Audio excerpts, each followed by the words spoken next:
प्यारे बच्चों नमस्कार। एक बार फिर से आप सभी का आपके अपने YouTube channel maths with power में बहुत बहुत स्वागत है। बच्चों मिशन 75 प्लस का लेक्चर नंबर 2 में लेकर के आया हूं।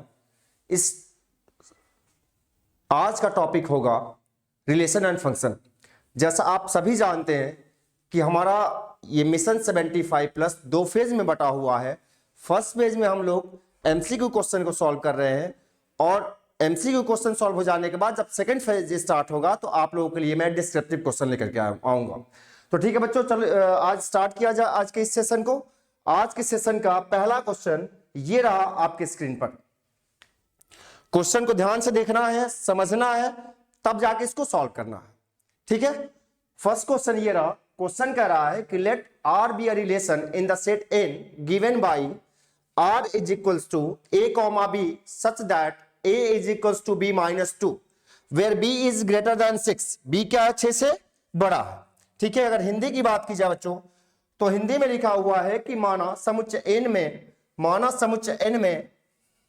एक सेकेंड, माना समुच्चय n में संबंध r a comma b such that a is equals to b minus 2 where b is greater than 6 द्वारा प्रदत्त है। तो अब आपको यहां 4 ऑप्शंस में से बताने हैं कि इस रिलेशन से कौन सा ऑर्डर्ड पेयर रिलेटेड है, यानी कि 8,7 बिलोंग्स टू आर है, कि 6,8 बिलोंग्स टू आर है, कि 3,8 बिलोंग्स टू आर है, कि 2,4 बिलोंग्स टू आर। अब बच्चों करना क्या है, हमें क्या दे रखा है? हमें दे रखा है कि a is equals to b minus 2 जहां b is greater than 6। Already इसने कह रखा है, क्वेश्चन में ये ऑलरेडी मेंशन किया गया है कि b क्या है? 6 से ग्रेटर है। अब जरा ध्यान से देखिए, एमसीक्यू क्वेश्चन को सॉल्व करने के लिए थोड़ा सा हम लोग को ऑप्शन पे भी ध्यान देना होता है। अब जरा इन सारे ऑप्शंस में देखिए क्या है, या ये a की वैल्यू, ये b की वैल्यू, क्योंकि रिलेशन में जितने भी ऑर्डर्ड पेयर्स आते हैं उस ऑर्डर्ड पेयर्स का जो फर्स्ट एलिमेंट होता है वो a होता है, सेकेंड एलिमेंट होता है वो b होता है। तो यहां पे जरा ध्यान से देखिए, ये यहां पे ये जो b की वैल्यू फर्स्ट वाले ऑर्डर्ड पेयर में b की वैल्यू 7 है, जो क्या है? ग्रेटर देन 6 है। ये भी ग्रेटर देन 6 है, ये भी ग्रेटर देन 6 है, लेकिन ये ग्रेटर देन 6 नहीं है, यानी कि ये ऑप्शन तो नहीं होगा। इसको आप साइड कर दीजिए। अब आपको किसमें से अप्रोप्रिएट आंसर लेना है? बचे हुए 3 ऑप्शंस में से। अब इसने क्या रखा है? कहा है कि a क्या है? a is equals to b minus 2 है। ये ऑलरेडी क्या रखा है कि a is equals to b minus 2। अब जरा पहला ऑप्शन देखिए, अगर मैं ये b की वैल्यू 7 लेता हूं, ये a की वैल्यू, ये b की वैल्यू। अब जरा अगर b की वैल्यू मैं 7 लेता हूं तो ये देखिए क्या आता है, ये 7 माइनस 2, 7 माइनस, एक सेकेंड, ये क्या है बच्चों? देखिए ये अगर b की वैल्यू मैं यहां से 7 लेता हूं तो 7 माइनस 2 यानी कि a की वैल्यू तब क्या आ गई? 5 आ गई, लेकिन यहां पे 5 नहीं है, यानी ये ऑप्शन भी क्या है? रॉन्ग है। सेकेंड वाले ऑप्शन को देखा जाए, अगर b की वैल्यू मैं 8 लेता हूं तो a is equals to 8 minus 2 यानी कि 6। जरा देखिए क्या 6 है क्या? बिल्कुल सही, यानी b की वैल्यू 8 के लिए a की वैल्यू a ही है। ठीक है, यानी कि option number B is the correct answer. ठीक है, समझ आ गया? अब चलते हैं हम लोग नेक्स्ट क्वेश्चन की। नेक्स्ट क्वेश्चन देखा जाए, नेक्स्ट क्वेश्चन क्या है? नेक्स्ट क्वेश्चन ये रहा बच्चों आप लोग के स्क्रीन पर। ये क्वेश्चन क्या है? ये क्वेश्चन भी रिलेशन से रिलेटेड है। क्वेश्चन कह रहा है कि the relation R in the set, यानी ये जो आर रिलेशन है वो किस सेट पे है? इस सेट पे है। Given by R is equals to 1,2, 2,1 and 1,1। ठीक है, यानी अगर हिंदी में बात की जाए बच्चों तो लिखा हुआ है कि समुच्चय 1,2,3 में आर एक संबंध है। वो कैसा संबंध है? यहां पे आर को डिफाइन किया गया है कि यहां पे ये यहां जो सच दैट का सिंबल लगा ये मिसप्रिंट हुआ है, यहां पे इक्वल का सिंबल रहेगा, इक्वल रहेगा, यानी R is the relation such that R is equals to 1,2, 2,1 and 1,1। तब हमें बताना क्या है? जरा ऑप्शन देखा जाए। अब हमसे बोला है कि ये संबंध क्या है, मींस आर क्या है? आर क्या symmetric and transitive but not reflexive, यानी कि क्या आर सममित तथा संक्रामक है अथवा समतुल्य स्वतुल्य नहीं है? बच्चों आप अच्छी तरह जानते हैं, जब आप टाइप्स ऑफ रिलेशन पढ़े होंगे तो आप क्या पढ़े होंगे? एम्प्टी रिलेशन पढ़े होंगे। एम्प्टी रिलेशन मतलब क्या होता है, रिक्त संबंध होता है। उसके बाद आपने यूनिवर्सल रिलेशन पढ़ा होगा, यूनिवर्सल रिलेशन का मतलब क्या होता है, सार्वत्रिक संबंध होता है। उसके बाद आपने आइडेंटिटी रिलेशन पढ़ा होगा, आइडेंटिटी रिलेशन का मतलब होता है क्या, तत्समक संबंध होता है। उसके बाद आपने पढ़ा होगा रिफ्लेक्सिव रिलेशन, रिफ्लेक्सिव मतलब होता है स्वतुल्य। उसके बाद आपने सिमेट्रिक पढ़ा होगा, सिमेट्रिक का मतलब क्या होता है, सम्मित संबंध। उसके बाद आपने ट्रांजिटिव पढ़ा होगा, ट्रांजिटिव का मतलब क्या होता है, संक्रामक संबंध। और एट लास्ट आपने इक्विवेलेंस रिलेशन पढ़ा होगा, जिसका हिंदी होता है स्वतुल्य संबंध। ठीक है बच्चों, तो हमसे ये पूछा गया है कि ये संबंध कौन सा संबंध है, यानी टाइप्स ऑफ रिलेशन में से कौन सा टाइप है। ठीक है, तो अब जरा ध्यान से देखा जाए, अगर मैं बात करूं, मैं टाइप्स ऑफ रिलेशन में हमें मेनली जो मेन हमारा रिलेशन होता है वो क्या होता है। अगर रिलेशन की बात की जाए तो तीन, देखिए ये रिलेशन, इस रिलेशन यानी कि संबंध, इस रिलेशन में मेन संबंध तीन ही होते हैं। एक होता है बच्चों रिफ्लेक्सिव, क्या होता है, रिफ्लेक्सिव यानी कि स्वतुल्य, जिसे क्या कहा जाता है, स्वतुल्य कहा जाता है। ठीक है, स्वतुल्य।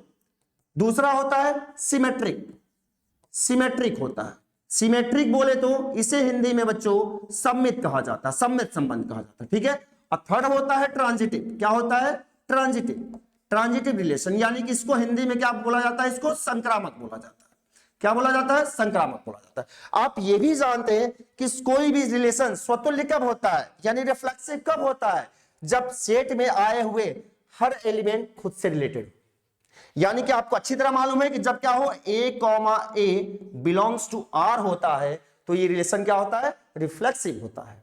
और आप ये भी जानते हो कि अगर A, B belongs to R है और यदि B, AB belongs to R है तो ये रिलेशन क्या होता है, सम्मित होता है। यानी अगर AB आया और BA भी आ गया तो वो क्या होगा, सिमेट्रिक होगा, यानी कि सम्मित होगा। यानी कहने का मतलब यह है कि जो रिलेशन आएगा उसमें जितने भी ऑर्डर्ड पेयर्स आएंगे उनके उल्टे भी मौजूद होने चाहिए। क्लियर। और ट्रांजिटिव क्या होता है, ट्रांजिटिव में आप अच्छी तरह जानते हो कि ट्रांजिटिव में क्या होता है कि अगर AB आया एंड BC आ गया तो क्या होगा, AC को भी आना पड़ेगा, यानी AC also belongs to R होता है। अच्छी तरह बच्चों आप जानते हो। ठीक है, अब देखते हैं कि ये क्या है। अब इसमें जरा देखा जाए, यहां पे क्या आया है, देखिए 1 2 आ गया। सबसे पहली बात, अगर मैं स्वतुल्य की बात करूं तो ये रिफ्लेक्सिव तो नहीं है। पहला ऑप्शन हमारा क्या है, पहला ऑप्शन कह रहा है कि symmetric and transitive but not reflexive. Symmetric की बात की जाए, इसकी बात की जाए, अगर इसकी मैं बात करूंगा सिमेट्रिक, सिमेट्रिक में क्या होता है कि अगर जो ऑर्डर्ड पेयर आया उसका उल्टा भी आना चाहिए तभी वो सिमेट्रिक होता है। देखिए 1 2 आया, 2 1 आ गया, बिल्कुल सही। 2 1 आया, उसका उल्टा 1 2 आ गया, बिल्कुल सही। 1 1 आया, 1 1 का उल्टा खुद ही है। क्लियर, यानी कि ये सिमेट्रिक है, यहां तक ये क्लियर हो गया। अब बात आई ट्रांजिटिव की। ट्रांजिटिव, अब जरा देखिए ट्रांजिटिव में क्या हुआ कि AB आए, BC आए और AC भी आ जाए तो क्या होता है, ट्रांजिटिव होता है। 1 2 आया, क्लियर, 1 2 आया, फिर 2 1 आया, ठीक ना, यानी 1 2, यानी ये AB फिर BC तो फिर 1 1 भी आ गया। ये यहां से यानी कि ये ट्रांजिटिव भी है, ट्रांजिटिव भी है, क्लियर है। यहां पे ये A का काम कर रहा है, ये B का, फिर ये B का और C का।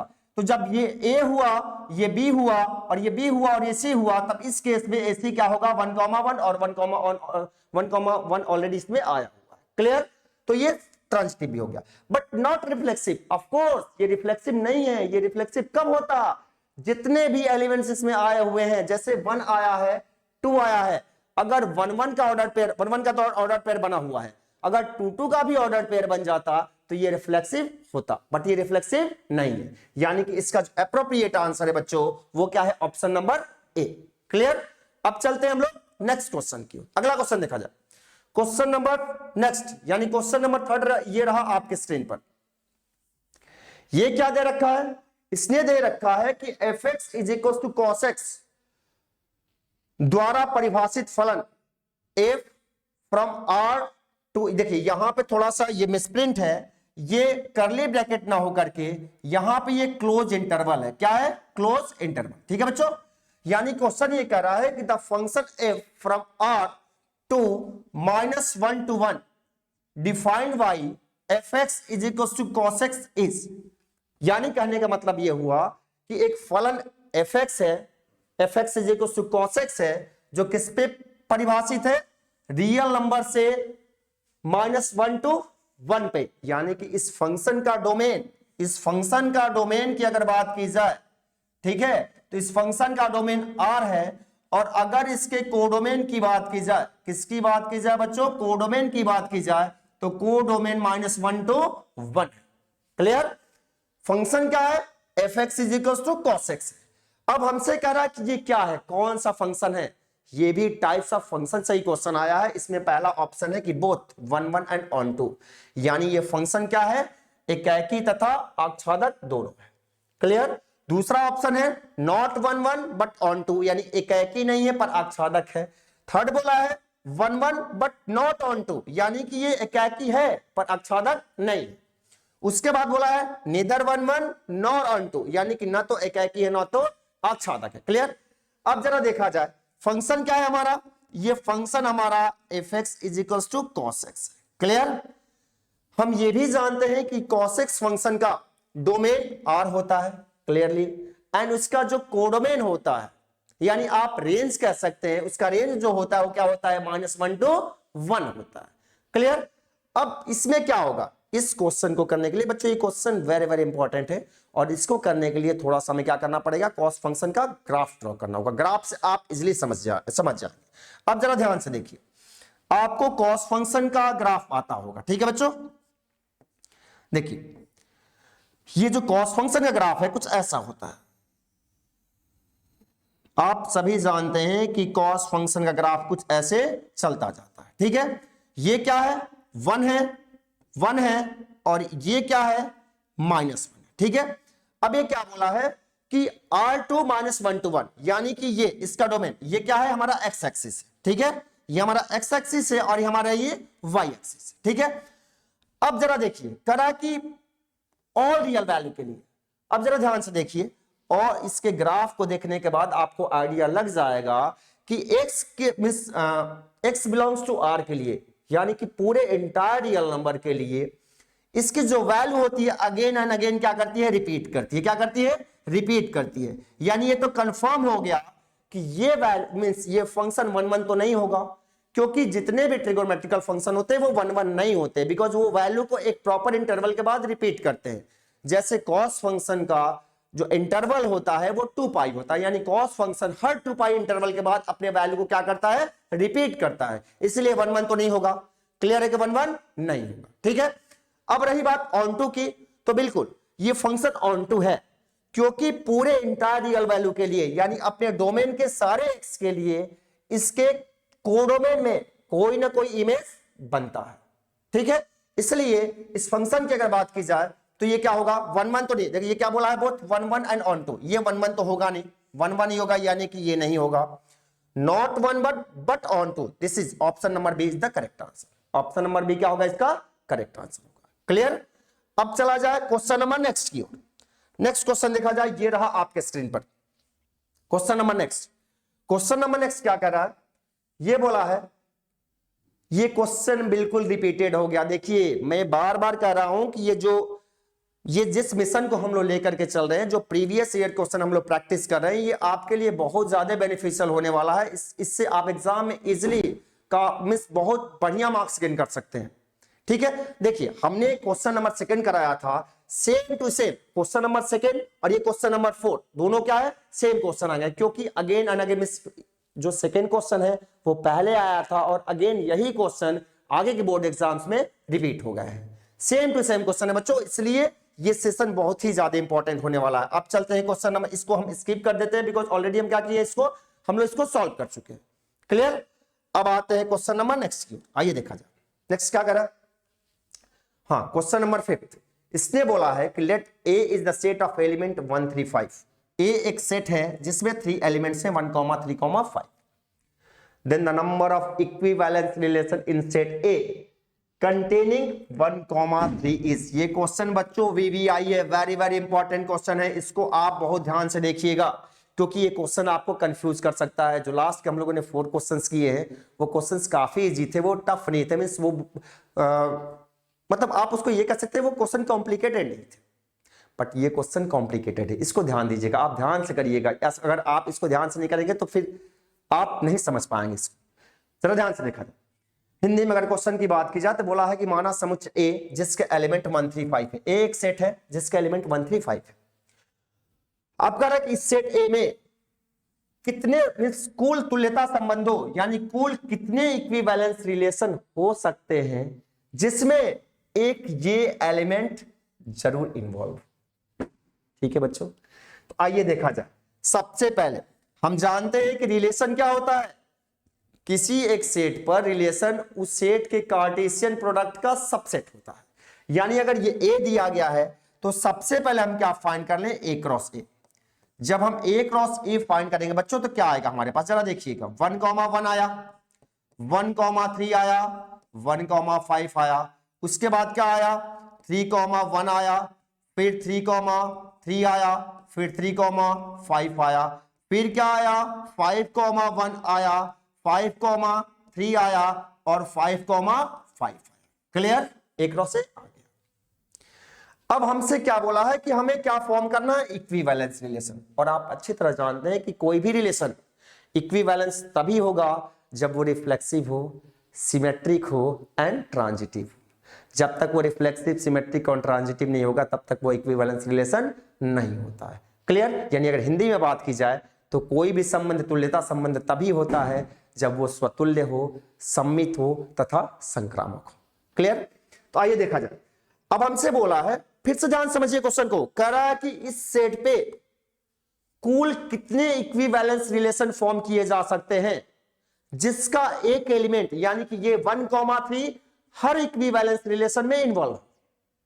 समझिएगा, यानी कि सेट पे कुल कितने इक्विवेलेंस रिलेशन फॉर्म किए जा सकते हैं जिसमें ये एलिमेंट 1,3 इन्वॉल्व। ये मींस जरूर इन्वॉल्व होना चाहिए। तो आइए अब जरा ध्यान से देखिए, थोड़ा सा माइंड को कंसंट्रेट करिएगा, ध्यान से देखिएगा। मैं इस सेट पे एक सबसे छोटा मैं एक इक्विवेलेंस रिलेशन फॉर्म कर रहा हूं जिसको मैंने नाम क्या दिया है, R1। ठीक है, इक्विवेलेंस रिलेशन होने के लिए क्या करना पड़ेगा, सबसे पहले वो रिफ्लेक्सिव हो, फिर सिमेट्रिक हो, फिर ट्रांजिटिव हो।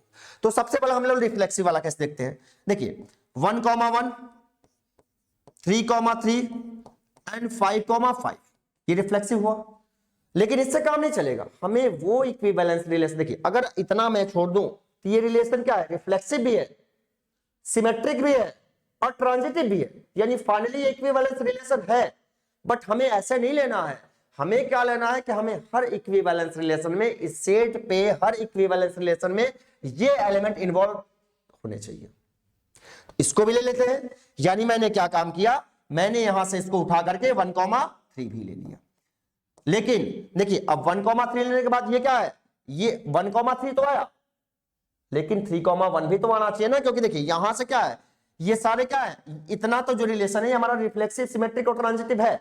ये क्वेश्चन उसी को समझ में आएगा जिसको 100% इक्विवेलेंस रिलेशन यानी कि स्पेशली रिफ्लेक्सिव, सिमेट्रिक और ट्रांजिटिव का कॉन्सेप्ट क्लियर होगा। ठीक है, अब 1,3 ले लिए तब ये इक्विवेलेंस नहीं होगा क्योंकि ये रिलेशन सिमेट्रिक नहीं हो पाएगा।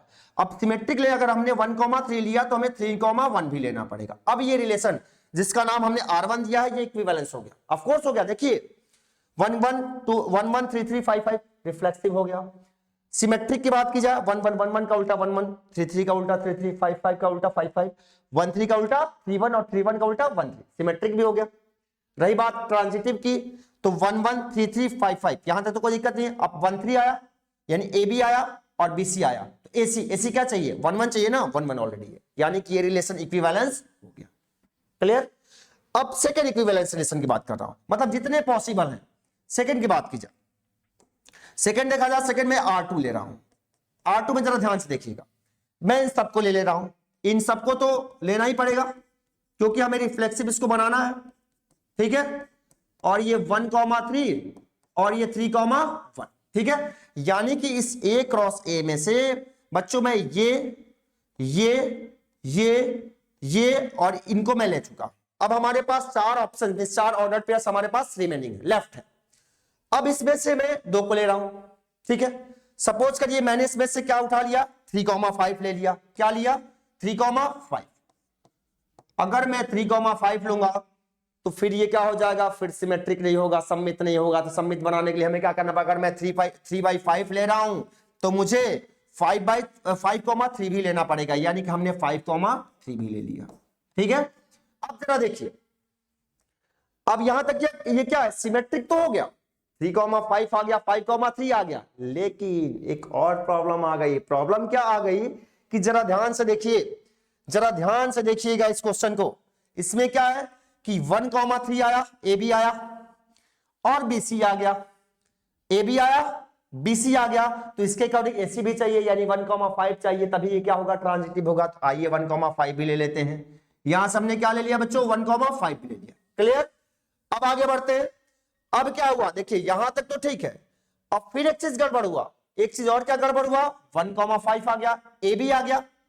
क्लियर, 1,5 आया और फिर 5,3 आ गया, यानी ये ए बी बी सी, तो हमें क्या चाहिए, 1,3। अच्छा चलिए ये भी ठीक है। अब एक काम और देखते हैं जरा, एक चीज और, 5,3, एक सेकंड, हाँ इसको जरा देखा जाए, ये 5,3 ए कॉमा बी और ये बी कॉमा सी, ए कॉमा बी, यहां पे 5 ए का काम किया, 3 बी का काम किया, यहां पे 3 बी का काम, 1 सी का काम। अब इसके अकॉर्डिंग हमें 5 ए भी चाहिए, तब जाके ये ट्रांजिटिव होगा। चलिए हमने ले लिया, हमने 5,1 भी ले लिया। क्लियर, अब जाकर के ये R2 क्या हो गया, इक्विवेलेंस रिलेशन बन गया। क्लियर, यानी कि अब R1 भी इक्विवेलेंस रिलेशन, R2 भी इक्विवेलेंस रिलेशन। कैसे इक्विवेलेंस रिलेशन, जिसमें ये एलिमेंट इन्वॉल्व है। क्लियर, अब क्या और भी कोई इस सेट पे इक्विवेलेंस रिलेशन फॉर्म हो सकता है? अब बिल्कुल नहीं हो सकता, क्योंकि देखिए ये जो हमने R2 फॉर्म किया है, ये पूरा का पूरा A क्रॉस B आ गया। अब जरा ध्यान से देख लीजिए, इसमें भी 9 एलिमेंट, इसमें भी 9 एलिमेंट्स। क्लियर, यानी कि इस क्वेश्चन का एप्रोप्रिएट आंसर जो होगा, यानी कि सेट पे टोटल इक्विवेलेंस रिलेशन जिसमें एलिमेंट 1,3 इन्वॉल्व होगा, वो कितने हो सकते हैं, ओनली 2 हो सकते हैं, यानी कि R1 एंड R2, यानी कि option number B is the correct answer of this question. Clear, समझ आया? ये क्वेश्चन थोड़ा सा कॉम्प्लिकेटेड है, थोड़ा सा आपको कॉन्सेंट्रेट होकर के इसको समझना होगा। ठीक है बच्चों, लेकिन समझ आ जाएगा, अगर आप कोशिश करेंगे तो ऑफकोर्स समझ आएगा। अब चलते हैं हम लोग नेक्स्ट क्वेश्चन की ओर। क्वेश्चन नंबर नेक्स्ट ये रहा आपके स्क्रीन पर। नेक्स्ट क्वेश्चन क्या करा, हाँ ये क्वेश्चन भी काफी अच्छा क्वेश्चन है। इसमें बोला गया है कि let A is the set of element 3,5, let A is the set of element 3,5, then number of reflexive relation on set A, number of reflexive relation on set A. यानी अगर हिंदी में बात की जाए तो बच्चों ये कहा है कि अगर ए कोई हमारे पास एक समुच्चय है जिसके अवयव 3,5 है, तो ए में स्वतुल्य संबंधों की संख्या क्या है। अब इस क्वेश्चन को करने में आपको बिल्कुल टाइम वेस्ट नहीं करना है, इसका एक फॉर्मूला होता है, यानी कि number of reflexive relation, number of reflexive relation, number of reflexive relation. ठीक है बच्चों, ये क्या होता है, इसका फॉर्मूला होता है 2 raised to the power n square minus n, where n क्या है, number of elements in given set, यानी कि दिए गए समुच्चय में क्या है, अवयवों की संख्या। अगर हिंदी में बात की जाए तो स्वतुल्य संबंधों की संख्या अगर आपको ज्ञात करनी है तो उसका फॉर्मूला होता है 2 raised to the power n square minus n, जहां n क्या है, दिए गए समुच्चय में यानी दिए गए सेट्स में नंबर ऑफ एलिमेंट्स। क्लियर, अब जरा बच्चों देखिए इस सेट में कितने एलिमेंट्स है, 2 एलिमेंट्स है। कितने हैं, 2 है। अब इसका आंसर लाया जाए तो इसके अकॉर्डिंग क्या हो जाएगा हमारा answer, 2 raised to the power 2 square minus 2, यानी कि 2 raised to the power 4 minus 2। अब क्या हो गया, 2 का स्क्वायर, यानी फाइनली आंसर क्या होगा, 4। यानी कि इस सेट पे total number of reflexive relation कितने हो सकते हैं दोस्तों, समझ आया? आप इस फॉर्मूले को याद रखिएगा, this is the very very very very important formula. अगर आपको ये फॉर्मूला याद है तो आप 1 मार्क्स आसानी से गेन कर सकते हैं। ये सारे क्वेश्चन प्रीवियस एग्जाम में पूछे गए हैं, इसलिए आप इसको ध्यान से देखिएगा। अब चलते हैं क्वेश्चन नंबर नेक्स्ट। अब जरा देखा जाए क्वेश्चन नंबर नेक्स्ट, ये क्या कर रहा है, हाँ ये क्वेश्चन आ गया किससे, ये इक्विवेलेंस क्लास से क्वेश्चन आया है। इसमें बोला गया है कि if R is an equivalence relation, if R is a equivalence relation defined on set A and A belongs to set A, A क्या है, इस सेट का एक एलिमेंट है, then which is the correct definition of equivalence class. Equivalence class को हिंदी में बच्चों बोला जाता है तुल्यता वर्ग। यानी हमसे कहा है कि यदि R समुच्चय ए पर एक तुल्यता संबंध है, ये तुल्यता, ये मिसप्रिंट हुआ है, तुल्यता संबंध है, तब तुल्यता वर्ग ए की सही परिभाषा क्या है? ठीक है, तो तुल्यता वर्ग की सही परिभाषा जो होती है, ये जो यहां पे सिंबल गिवन है, ये बॉक्स ए, इसको हम लोग क्या पढ़ते हैं? Equivalence class of A, equivalence class of set A, sorry set ए नहीं, इक्विवेलेंस क्लास ऑफ एलिमेंट ए। इसका जो डेफिनेशन होता है वो ये होता है दोस्तों कि x such that x belongs to set A, x such that x belongs to set A where x is r related to A, x is r related to A। इसको आप थोड़ा सा अपने माइंड में सेट कर लीजिए, क्योंकि अगर आप इक्विवेलेंस क्लास पढ़े होंगे तो आपको आइडिया होगा कि इक्विवेलेंस क्लास क्या होता है। ठीक है, तो इसके अकॉर्डिंग यहां पे जो एप्रोप्रिएट आंसर होगा वो होगा option number D is the correct answer of this question. ठीक है, बात समझ आई? ये तुल्यता वर्ग से ये क्वेश्चन आया हुआ है। इक्विवेलेंस क्लास में एक टॉपिक होता है, इक्विवेलेंस रिलेशन में एक टॉपिक होता है इक्विवेलेंस क्लास। ठीक है, उसी से ये क्वेश्चन आया हुआ है। चले आगे बढ़ा जाए। क्वेश्चन नंबर नेक्स्ट ये रहा आपके स्क्रीन पर। अब ये क्वेश्चन क्या दे रखा है? इस क्वेश्चन में बोला है कि the relation given by R, यहाँ पे जो सच दैट का सिंबल लगा हुआ है ये मिसप्रिंट हुआ है, यहाँ पे सच दैट का सिंबल ना लग करके यहाँ पे इक्वल का सिंबल होगा। ठीक है, ये मिसप्रिंट हुआ है, इसको जरा ध्यान से आप देखिएगा। The relation given by R is the set of ordered pairs 1, 1, 2, 2, 3, 3, 1, 2 and 2, 3 in the set 1, 2, 3 is, यानी कि हमारे पास एक सेट, सपोज कर लीजिए वो सेट ए है, गिवन है 1, 2, 3 और इस पर एक रिलेशन आर गिवन है जिसके एलिमेंट्स क्या है? ये। अब हमसे पूछा है कि ये रिलेशन क्या है, ये संबंध क्या है? सिमेट्रिक है, रिफ्लेक्सिव है, ट्रांजिटिव है या ट्राइवल रिलेशन? अब जरा देखिए ये ट्राइवल रिलेशन ये क्या है? ये ट्राइवल यानी ये तुच्छ संबंध, हिंदी में इसे तुच्छ संबंध कहा जाता है। एम्प्टी और एम्प्टी यानी कि रिक्त संबंध और यूनिवर्सल रिलेशन यानी कि सार्वत्रिक संबंध, उसको हम लोग कलेक्टिवली क्या बोलते हैं? ट्राइवियल रिलेशन बोला जाता है, यानी कि तुच्छ संबंध बोला जाता है। ठीक है, इससे आपको कंफ्यूज होने की जरूरत नहीं है। अब जरा देखा जाए ये क्या है। अब बात करते हैं सममित की। फर्स्ट हमारे पास ऑप्शन क्या है? यहां पे हम लोग एमसीक्यू क्वेश्चन कर रहे हैं। जब भी आप एग्जाम में भी एमसीक्यू क्वेश्चन करा करिए तो वहां पे थोड़ा सा आप ध्यान दीजिएगा। आप एक स्ट्रेटेजी के थ्रू क्वेश्चन पढ़ने के बाद जरा ऑप्शन को देख लीजिएगा। ऑप्शन देखने से शायद आपके क्वेश्चन सॉल्व करना आपके लिए बहुत ज्यादा आसान हो जाएगा। इसलिए आराम से सबसे पहले क्वेश्चन पढ़ने के बाद आप ऑप्शन को जरूर देखिएगा। हमने क्वेश्चन पढ़ लिया, क्वेश्चन पढ़ने के बाद हमने क्या देखा कि ये सिमेट्रिक लिखा हुआ, सिमेट्रिकल यानी सममित। अब सिमेट्रिक में क्या होता है? आप अच्छी तरह जानते हैं कि अगर मैं सिमेट्रिक की बात करूं तो सिमेट्रिक में क्या होता है कि अगर a, b belongs to r आया तो क्या होना चाहिए कि b, A also belongs to R, यानी कि R में जितने भी ऑर्डर्ड पेयर्स आएंगे उन सारे ऑर्डर्ड पेयर्स के उल्टा भी रिलेशन में मौजूद होने चाहिए। तो जरा चेक किया जाए। 1, 1 आया, 1, 1 का उल्टा 1, 1 ही होता है। 2, 2 आया, 2, 2 का उल्टा 2, 2 ही होता है। 3, 3 आया, 3, 3 का उल्टा 3, 3 ही होता है। ऑफ कोर्स यहां तक क्या है? सिमेट्रिक है। अब 1, 2 आया, क्या 1, 2 का उल्टा 2, 1 है? बिल्कुल नहीं है। 1, 2 का उल्टा 2, 1 नहीं है, यानी कि यहीं से ये सिमेट्रिक नहीं होगा। क्लियर?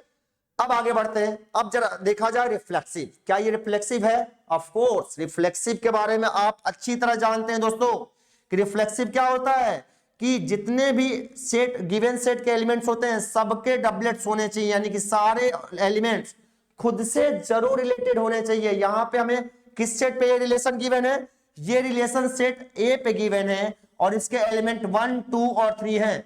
और मैं क्या देख पा रहा हूं कि इन सारे एलिमेंट्स खुद के साथ जरूर रिलेटेड है, यानी कि 1, 1 आया, 2, 2 आया, 3, 3 आया, बाकी भी हो रहा है। और सब मतलब नहीं होता, हमें यह जानना है कि जो हमें सेट गिवन है उसके डबलेट्स हैं कि नहीं।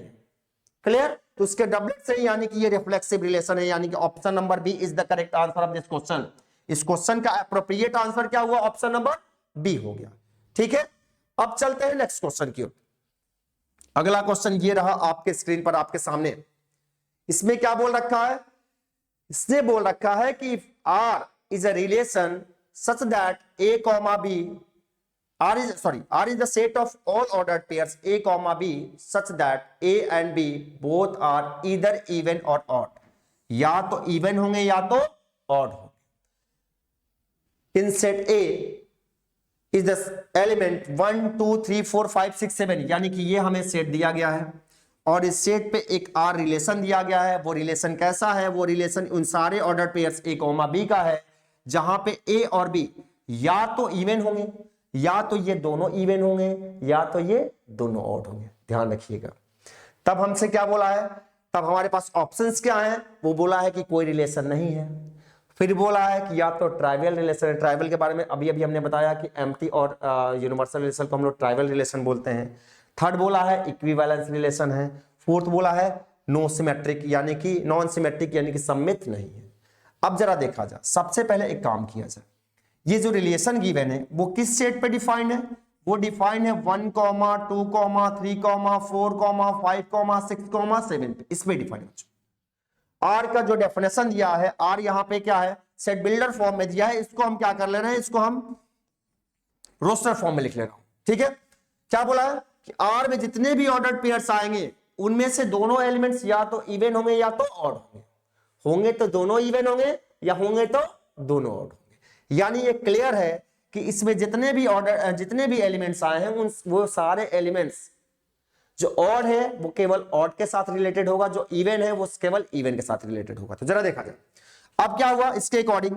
यहां पे क्या आ जाएगा? अगर मैं बात करूं तो 1, 1, 1, 3, 1, 5, 1, 7। 2 की बात की जाए तो 2 2 से रिलेटेड होगा, 2 4 से रिलेटेड होगा, 2 6 से रिलेटेड होगा। ऐसा क्यों? क्योंकि इवन वाले को इवन से रिलेटेड होना है। 3 की बात की जाए तो 3 किससे रिलेटेड होगा? 1 से। 3 किससे रिलेटेड होगा? 3 से।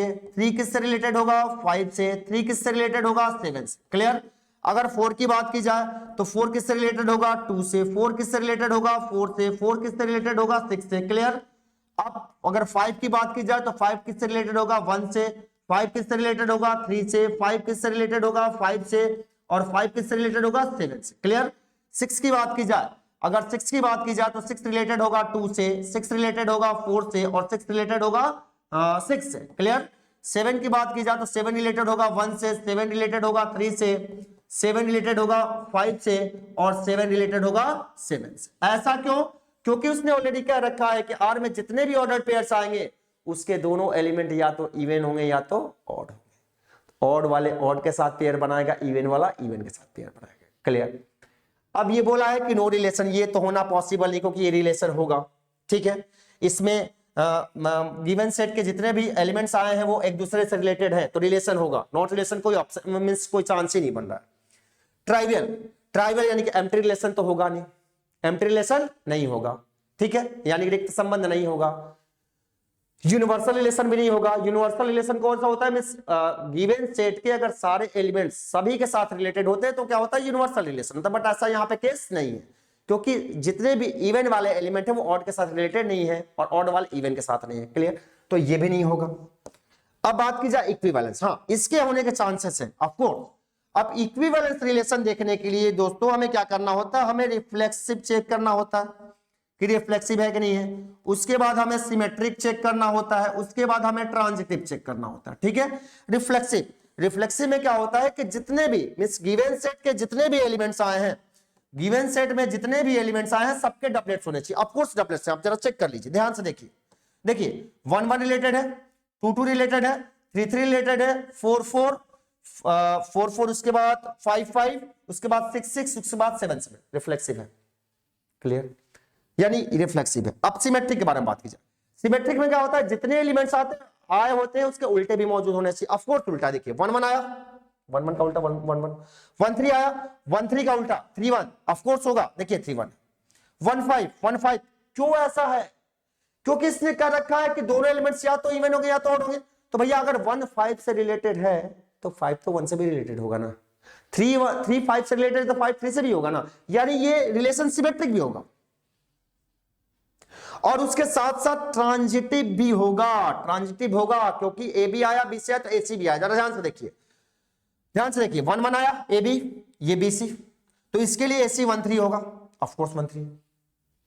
1 5 आया, अब 5 से स्टार्ट होने वाला, जरा देखिए 1 5 1 5, 5 से स्टार्ट होने वाला 5 1, तो 1 5 ए बी बी सी, उसके बाद ए सी क्या चाहिए 1 1, 1 1 भी है, यानी ये ट्रांजिटिव भी है। और मैं तो आपको ऑर्डर्ड पेयर के फॉर्म में इसको एक्सप्रेस करके दिखा दिया। वैसे भी आप सोच सकते हैं कि इसमें बोला है कि ये ए और बी या तो इवन होगा या तो ऑड होगा, ठीक है। तो इवन वाले केस में यानी कि सारे एलिमेंट्स खुद से तो रिलेटेड हो सकते हैं ना, यानी ये वाला केस तो आ सकता है ना, बिल्कुल, क्योंकि अगर ये ए इवन है तो ये खुद के साथ तो जरूर जुड़ेगा, अगर ए ऑड है तो खुद के साथ जरूर जुड़ेगा, क्योंकि दोनों ऑड और दोनों इवन हो जाएंगे। यहां पे अगर ए बी आया, ए बी आया, ए बी मतलब क्या हो सकता है दोनों इवन है, तो दोनों इवन है तो बी ए भी तो आ सकता है ना, क्योंकि तब भी तो दोनों इवन है। या अगर ए बी दोनों ऑड हो गया तो बी ए भी तो आ सकता है, अगर ये दोनों ऑड है तो ये भी तो दोनों ऑड है। ऑफ कोर्स अगर मैं ट्रांजिटिव की बात करूं, ट्रांजिटिव में अगर ए बी आया, सपोज करिए दोनों इवन है, तभी तो आया इसमें। एन बी सी भी आ गया, एन बी सी आया, बी सी मतलब क्या, ए बी आया, ए बी मतलब दोनों इवन या दोनों ऑड, तो जब ये दोनों इवन तो ये भी दोनों इवन, तभी तो बी सी आया, ठीक, तब ये भी तो दोनों इवन होंगे, ऑफ कोर्स ये ट्रांजिटिव भी होगा, यानी फाइनली ये जो रिलेशन है वो इक्विवेलेंस रिलेशन हो गया, यानी कि option number C is the correct answer. Clear, बात समझ आई। अब चलते हैं हम लोग क्वेश्चन नंबर नेक्स्ट की ओर, क्वेश्चन नंबर 9 था, क्वेश्चन नंबर 10 की ओर चलते हैं। देखिए क्वेश्चन नंबर 10 ये रहा आपके स्क्रीन पर, ध्यान से पहले क्वेश्चन को देखिए, ध्यान से पढ़िए, समझिए क्या लिखा हुआ क्वेश्चन में।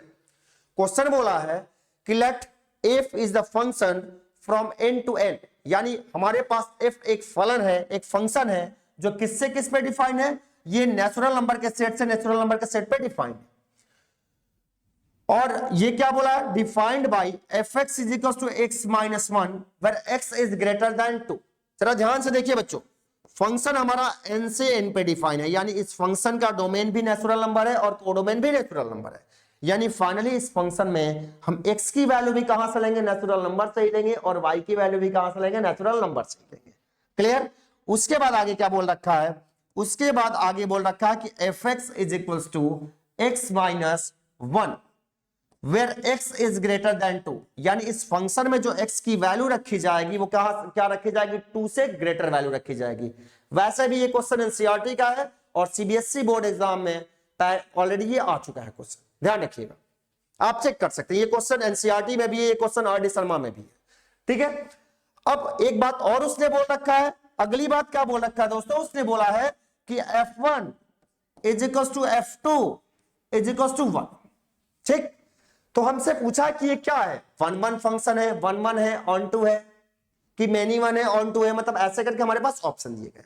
इस क्वेश्चन को करने का बेस्ट मेथड मैं आपको बता रहा हूं, आप कुछ मत करिए, आप एक काम करिए, यहां पे आप इसको ग्राफिकली रिप्रेजेंट करिए, ऐसे देखिए, ये भी n है दोस्तों और ये भी n है, ठीक है। इसमें एलिमेंट्स 1 2 3 4 5 6 7 डॉट डॉट डॉट, इसमें भी 1 2 3 4 5 6 7 डॉट डॉट डॉट, ठीक है, क्योंकि नेचुरल में इनफाइनाइट होते हैं। जरा ध्यान से देखिए, अब इसने क्या बोल रखा है कि इसमें दो एलिमेंट्स यानी f1 भी किससे रिलेटेड है, 1 से, f2 भी किससे रिलेटेड है, 1 से, यानी इस 1 का इमेज भी इसके अकॉर्डिंग 1 ही है और 2 का इमेज भी 1 ही। क्लियर हुआ। अब क्या बोला है कि x इज ग्रेटर देन 2, यानी जब x की वैल्यू यहां से ली जाएगी, x की वैल्यू जब 2 से बड़ी रखी जाए, यानी x की वैल्यू मैं 3 4 5 6 7 रखूंगा, तो हमारा मींस इसका डेफिनेशन ये है। अब जरा ध्यान से देखिए, अगर मैं f की वैल्यू 3 लेता हूं तो 3 माइनस 1 2 आया, यानी फाइनली ये 3 किससे रिलेटेड हुआ, 3 किससे रिलेटेड हुआ, 2 से रिलेटेड हुआ।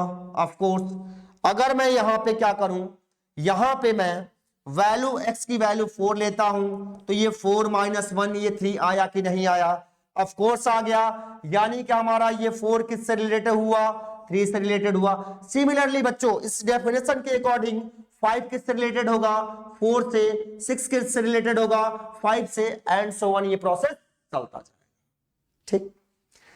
अब जरा बताइए क्या ये 1 1 है, कोई भी फंक्शन 1 1 तब होता है जब उसके डोमेन के ईच एंड एवरी एलिमेंट के लिए उसके को डोमेन में डिफरेंट इमेज हो। बट यहां क्या है, यहां के दो एलिमेंट 1 एंड 2 का उसमें सेम इमेज है, तो 1 1 तो रहा नहीं, यानी ये क्या हो गया, मेनी 1 हो गया। क्लियर, मेनी 1 हो गया, ठीक।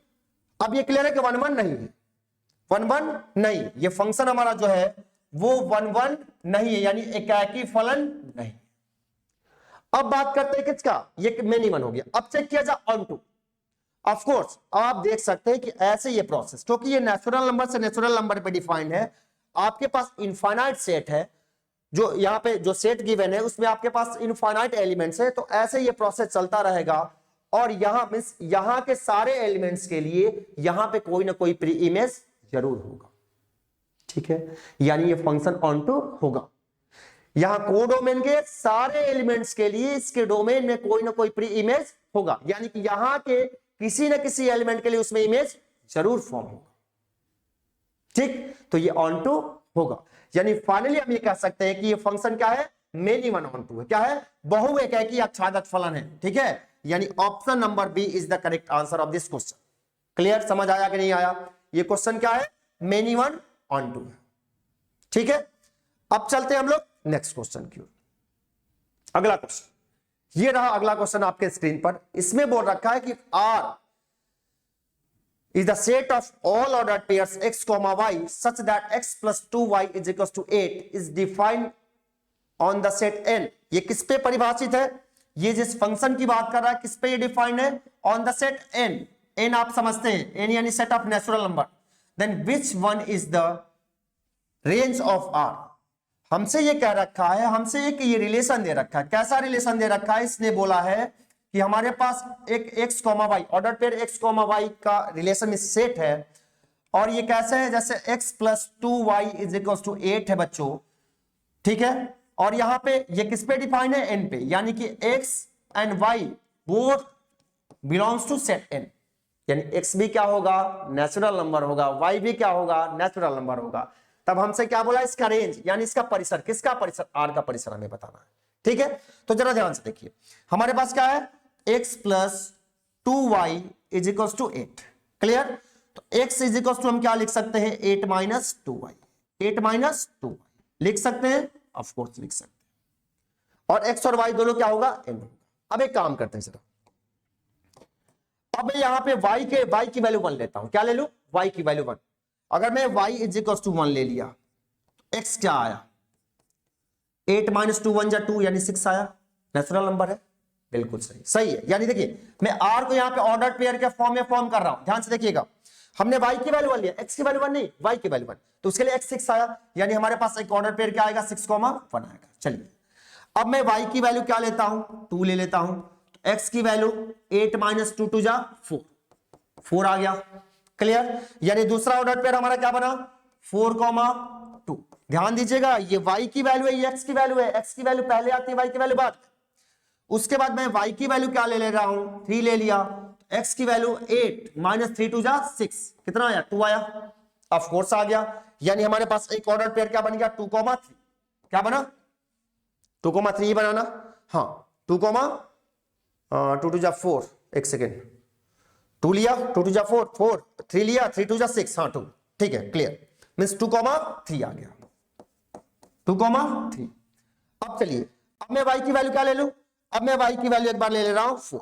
y की वैल्यू अगर 4 लूंगा, x इज इक्वल टू क्या आ जाएगा दोस्तों, 8, और ये 4 2 जा 8, 0 0, but 0 does not belongs to n, 0 does not belongs to n, यानी 0 प्राकृतिक संख्या यानी नेचुरल नंबर नहीं होता, ठीक है। यानी कि y इज इक्वल टू 4 के लिए, y इज इक्वल टू 4 के लिए x does not belongs to its domain, यानी y इज इक्वल टू 4 के लिए इसके डोमेन में कोई x नहीं है, यानी ये उससे रिलेटेड नहीं होगा। यानी इस रिलेशन में हम क्या कर सकते हैं, 0, 0, 4 नहीं लिख सकते हैं। क्लियर, तो अब ये क्या हो गया, इस डेफिनेशन के अकॉर्डिंग जो रिलेशन हुआ वो यही रिलेशन फॉर्म हुआ, यही रिलेशन फॉर्म हुआ। अब इस रिलेशन में अगर रेंज की मैं बात करूं, अगर मैं इसके रेंज की बात करूं बच्चों, तो रेंज क्या होगा, range is the set of element 1, 2, 3 होगा। This is the appropriate answer. Clear, but यहां पे जो ऑप्शन टाइप हुआ है इसमें थोड़ा सा मिस्टेक हुआ है, ये 4 इसमें एक्स्ट्रा एक टाइप हो गया है, यानी कि अब जाकर के ये ऑप्शन राइट हुआ, यानी कि the range of this function is what, the set of element 1, 2, 3। Clear, अब चलते हैं हम लोग नेक्स्ट क्वेश्चन की ओर। क्वेश्चन नंबर नेक्स्ट, ये देखिए इस क्वेश्चन में क्या बोल रखा है, इसने बोला है कि if is the set of sorry f is the function from N to N, यानी एफ यहाँ पे एक फंक्शन है कहां से कहां पे, यानी इस फंक्शन का डोमेन भी एन है और कोडोमेन भी एन है। Defined as f x is equal to x plus one, यानी इस फंक्शन का डेफिनेशन एक्स प्लस वन कब है, जब एक्स क्या है ऑड है। ऑड मतलब क्या, विषम, ठीक। और f x is equal to x minus one कब है, जब एक्स क्या है इवन हो। फंक्शन किस पे डिफाइन है, ध्यान दीजिएगा, एन टू एन पे, ठीक है, नेचुरल नंबर से नेचुरल नंबर। जरा ध्यान से देखिए, यहां पे मैं यहां पे दोनों चीजों को यहां डिफाइन कर रहा हूं ग्राफिक। वेन डायग्राम देखिए, यहां पे ये एन और ये एन, 1 2 एन है, 3 4 5 6 dot dot dot, 1 2 3 4 5 6 dot dot dot, ठीक है। अब जरा ध्यान से देखिए दो डेफिनेशन, एन क्या हो, जब एन क्या हो, एन जब ऑड हो, क्या हो, एन जब ऑड, ऑड मतलब क्या, ऑड मतलब क्या, विषम। जब एन की एक्स की वैल्यू क्या हो, एन नहीं यहां पे एक्स होगा, सॉरी एक सेकेंड, इस फंक्शन की दो डेफिनेशन गिवन है, इससे बोल रखा कि एक्स क्या हो, जब ऑड हो। ऑड मतलब अगर हिंदी में बात की जाए तो विषम। जब विषम हो तो क्या होगा, यहां पे हमारा जो फंक्शन का डेफिनेशन दिया है वो दिया है एक्स प्लस वन, क्या दिया, एक्स प्लस वन। फिर उसने क्या कह रखा है, फिर उसने कह रखा है कि अगर एक्स क्या हो, एक्स क्या हो, इवन हो, यानी कि सम, क्या हो, सम, ठीक है, तब यहां पे फंक्शन की डेफिनेशन क्या है, फंक्शन की डेफिनेशन तब दी गई है एक्स माइनस वन। क्लियर। अब जरा ध्यान से देखिए, अब सबसे पहले मैं किसको ले रहा हूं, सबसे पहले जितने भी ऑड वैल्यूज हैं, और देखो 1, और इसको मैं ले रहा हूं, उसके बाद इसको ले रहा हूं, उसके बाद इसको ले रहा हूं, इसके लिए क्या डेफिनेशन, एक्स प्लस वन ना, यानी अगर मैं यहां पे 1 रखूंगा तो उसका इमेज क्या बनेगा, 2 बनेगा कि नहीं बनेगा, बताइएगा। 1 का इमेज 2 बना, 3 का इमेज 4 हुआ, उसके बाद 5 का इमेज क्या हुआ, 6 हुआ, ऐसे ये क्या हुआ, ये बनते जा रहा, ठीक। अब मैं किसको ले रहा हूं, अब मैं यहां से इवन वैल्यू को ले रहा हूं, 2 4 6 को। अब इवन के लिए डेफिनेशन ये है ना, अगर मैं यहां पर 2 रखूंगा तो 2 माइनस 1, इसका इमेज 1 होगा कि नहीं होगा, ऑफ कोर्स होगा, यानी 2 का इमेज 1 हो गया, 4 का इमेज 3 हो गया, 6 का इमेज 5 हो गया, ऐसे ये प्रोसेस कंटिन्यूअसली चलता जाएगा, ठीक है। जब ये चलता जाएगा तो आप जरा ध्यान से देखिए ये कैसा फंक्शन फॉर्म हो रहा है। यहां पे इसके डोमेन के डिफरेंट डिफरेंट वैल्यू के लिए, मींस डोमेन के जितने भी वैल्यूज आ रहे हैं, जो डिफरेंट डिफरेंट वैल्यू है, उसके लिए उसके कोडोमेन में डिफरेंट डिफरेंट इमेज फॉर्म हो रहा है। 1 1 हुआ, क्लियर 1। और आप एक बात और देख पा रहे हैं कि यहां पे जितने हमने ऑड वैल्यूज लिए हैं, ऑड यानी विषम, अगर x की वैल्यू मैं विषम ले रहा हूं, और ले रहा हूं, तो उसका इमेज क्या बन रहा है, इवन बन रहा है। देखिए 1 2 से रिलेटेड है, 3 6 से रिलेटेड, सॉरी 1 2 से रिलेटेड है, 3 4 से रिलेटेड है, 5 6 से रिलेटेड है, वैसे 7 8 से रिलेटेड होगा, ठीक है। यानी इधर के ऑड वैल्यूज के लिए उधर इमेज क्या बन रहा है, इवन, ठीक। इधर के इवन वैल्यू के लिए उधर इमेज क्या बन रहा है, ऑड, क्लियर। और नेचुरल नंबर में दो ही चीज होता है, या तो इवन होता है या ऑड होता है, यानी कि उधर के सारे एलिमेंट्स, उधर के जितने भी एलिमेंट्स, कोडोमेन में जितने भी एलिमेंट्स आए हैं, वो इसके डोमेन के किसी ना किसी एलिमेंट का इमेज फॉर्म हो रहा है। यानी कि फाइनली ये क्या है, ये फंक्शन 1 1 एंड ऑन 2 है, क्लियर।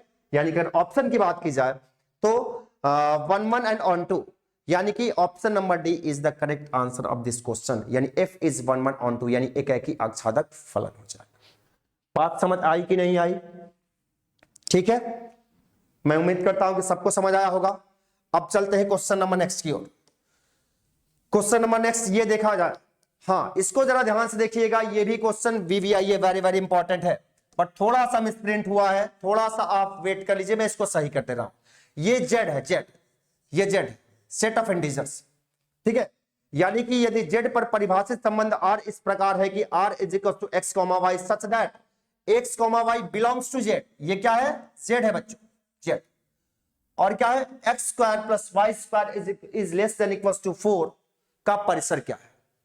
यानी कि फिर जरा ध्यान से देखिए, यहां पे आर का जो डेफिनेशन दिया गया है वो कुछ ऐसा दिया गया है, ये बोला गया है कि x comma y such that x and y belongs to Z. फिर क्या बोला गया है, फिर कहा गया है यहां पे कि ये कैसे है कि x square plus y square is less than equals to 4। तब हमसे बोला है कि आप क्या बताइए, आपको बताना है रेंज ऑफ आर, यानी कि हमें इसका परिसर बताना है कि रेंज क्या है। ठीक है, अब इस क्वेश्चन को सॉल्व करने के लिए हम ना तो इसको रोस्टर फॉर्म में लिखेंगे, ना तो इसको सेट बिल्डर फॉर्म में लिखेंगे। इस क्वेश्चन को सॉल्व करने के लिए हम थोड़ा सा ग्राफिकल मेथड यूज करेंगे। बच्चों, आप क्लास 11th के कोनिक सेक्शन में जब आप सर्कल पढ़ रहे होंगे तो आपको अच्छी तरह याद होगा, आपने एक इक्वेशन पढ़ा होगा। वो कौन सा इक्वेशन? आपने वो इक्वेशन पढ़ा होगा, सर्कल का इक्वेशन, कि x square plus y square is equal to what? A square. कब? जब सर्कल का सेंटर कहां पे हो? ओरिजिन पे हो। सर्कल का सेंटर कहां हो? ओरिजिन पे हो, यानी हमारा सर्कल कुछ ऐसा बने, उसका सेंटर कहां पे हो? यहां पे हो। आपको याद होगा, आप क्लास 11th में भी पढ़े होंगे, और जब आप क्लास 12th में एप्लीकेशन इंटीग्रेशन पढ़े होंगे तो वहां पे भी यहां इसका यूज हुआ होगा।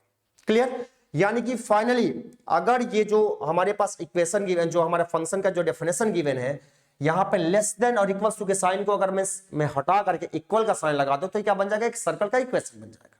ठीक, अब जरा ध्यान से देखिए, इसको मैं ऐसे ले रहा हूं, x square plus y square is equal to 2 square, यानी 4 को मैं 2 स्क्वायर लिख सकता हूं। लिख लिया? तो ये क्लियरली इसका जो रेडियस है, यानी इसकी जो त्रिज्या है किसके? वृत्त की, वो क्या है? 2 है।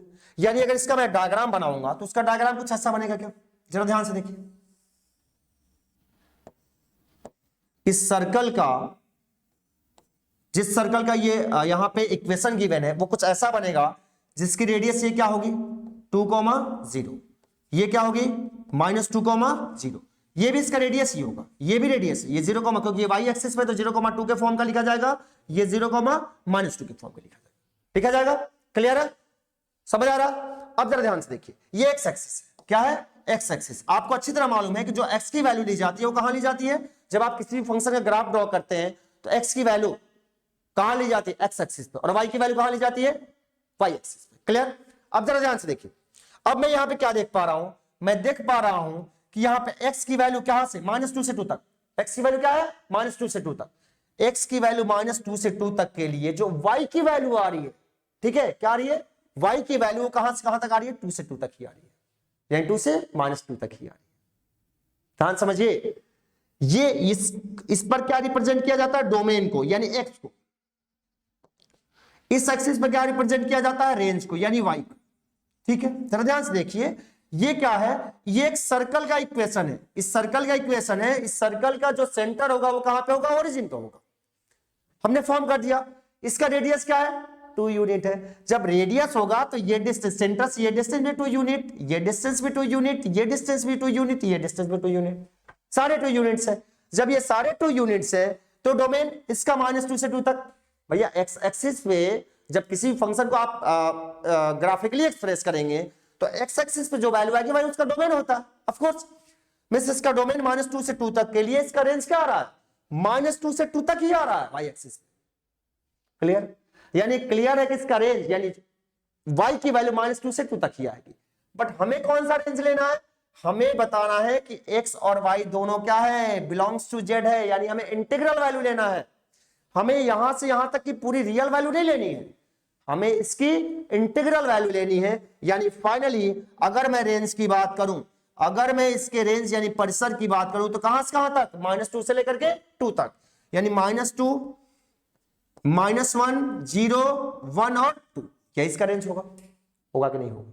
बस यही इसका एप्रोप्रिएट आंसर होगा। और इसी चीज को ये शॉर्ट फॉर्म में ऐसे लिखा जा सकता है, 0 +-1 एंड +-2। ठीक है, तो यही क्या हो गया? इसका एप्रोप्रिएट आंसर हो गया, यानी option number B is the correct answer of this question. Clear हुआ? मैं उम्मीद करता हूं समझ आ रहा होगा आपको। जिस क्वेश्चन को हम लोगों ने अभी सॉल्व किया, अगर इसको मैं ग्राफिकली ना सॉल्व करूं, अगर नॉर्मली सॉल्व करूं तो थोड़ा सा और ये कॉम्प्लिकेटेड हो जाएगा, इसलिए आप इसको ग्राफिकली सॉल्व करना सीखिए, कुछ नया मेथड सीखिए। चलिए आगे चलते हैं। Question number next. अब ये क्वेश्चन नंबर नेक्स्ट क्या कर रहा है कि यदि means if the function from r to r, if एक फंक्शन है किससे कहां से कहां तक? r से r पर एक फंक्शन है, यानी इसका डोमेन भी r है, मींस रियल नंबर है, कोडोमेन भी रियल नंबर है। Defined by fx = 3x, then f is, तब f क्या होगा? यानी कहने का मतलब कि यदि f क्या है? r से r पे एक फंक्शन इस प्रकार परिभाषित है कि fx = 3x, तब f क्या होगा? तब f है क्या है? 1 1 है, या मेनी 1 ऑन 2 है, सॉरी पहला ऑप्शन बोला है 1 1 ऑन 2 है यानी एकाकी अक्षादक है, दूसरा बोला है मेनी 1 ऑन 2 है यानी बहु एकाकी अक्षादक है, तीसरा 1 1 बट नॉट ऑन 2 यानी एकाकी है अक्षादक नहीं है, नेक्स्ट बोला है नीदर 1 1 नॉर ऑन 2 यानी कि न तो एकाकी न तो अक्षादक है। अब एक काम करिए, देखिए जरा ये ऐसे आर से आर पे डिफाइन है, सारे आर को लिखना पॉसिबल नहीं है बट मैं कुछ को ले रहा हूं। देखिए 1 2 3 4 dot dot dot 1 2 3 4 5 6 dot dot. हम जानते हैं कि 1 और 2 के बीच में इनफाइनाइट रियल नंबर्स आएंगे, ठीक है, तो सबको लिखना तो पॉसिबल नहीं है बट मैं ऐसे आपको दिखाता। डेफिनेशन क्या है फंक्शन का, fx is equal to 3x। अगर मैं यहां पे 1 लेता हूं, इसका इमेज क्या होगा 3 इंटू 1, 3 होगा कि नहीं होगा, होगा। अगर मैं 2 लेता हूं तो 3 इंटू 2 6 होगा कि नहीं होगा। अगर मैं 3 लेता हूं 3 इंटू 3 ये क्या होगा 9 होगा कि नहीं होगा। यानी मैं क्या देख पा रहा हूं कि यहां पे x के डिफरेंट डिफरेंट वैल्यू के लिए उसका इमेज डिफरेंट डिफरेंट आ रहा कि नहीं आ रहा, आ रहा ना, तो बिल्कुल ये 1 1 होगा, ऑफ कोर्स 1 1 होगा, ठीक है, यानी ये 1 1 ये तो क्लियर है कि 1 1 है यानी ये एकाकी है, ठीक है। अब बात होगी ऑन टू की। ऑफ कोर्स आप यहां पे कोई भी वैल्यू लोगे, कोई भी वैल्यू, या आप इसकी बात करिए ऑन टू की, अगर मैं बात कर रहा हूं तो मैं इसकी बात कर, कोडोमेन की बात की जाती है। यहां पे कोडोमेन यानी यहां के हर एक एलिमेंट, यहां के किसी ना किसी एलिमेंट का इमेज जरूर होगा, ऑफ कोर्स होगा, क्योंकि ये लीनियर फंक्शन है, ठीक है, ये लीनियर फंक्शन है, ऑफ कोर्स होगा।